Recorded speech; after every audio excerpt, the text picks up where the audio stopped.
from what we've explained so far, I think it's pretty clear that there's been quite a few different lessons that we've learned, right? And I think one of the biggest ones that we've learned is that we haven't cracked this nut yet, and there is no silver bullet to what is a very complex challenge. And what we need to do, and what we're continuing to try and force ourselves to do, is to practice iterative design. So to try something, to realize it's failing, to iterate, and to move quickly. So we're willing to fail, and we're willing to fail quite quickly. And we really want to make sure that when we are providing interventions, that the community isn't feeling that failure. There's been a lot of interventions where there's a temporary reprieve from service delivery need, that project disappears, it fails, there's a hole, and we don't want that connection built towards ASDU. So our failures are very much kept internal and try to limit the effect of that on the community.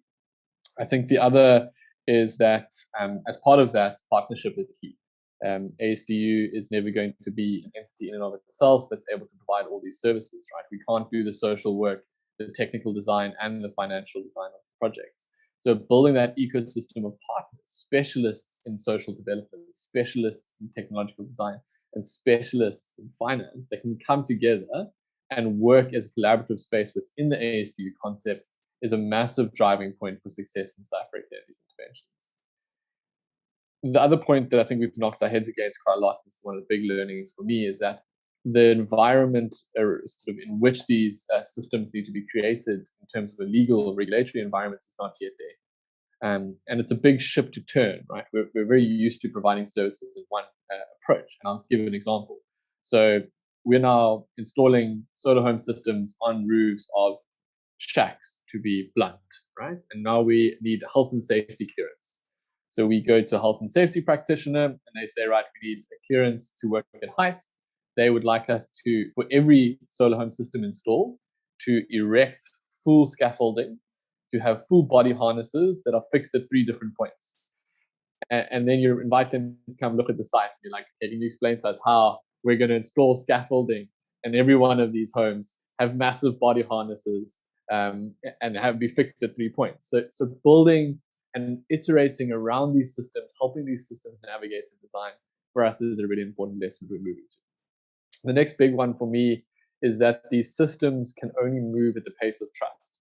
And I know that sounds a little bit lame, but it's really true. And building the trust and buy-in from the community is really key.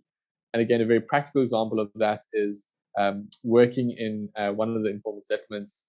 Reshmi and I and our team were held at gunpoint during one of the sort of sessions.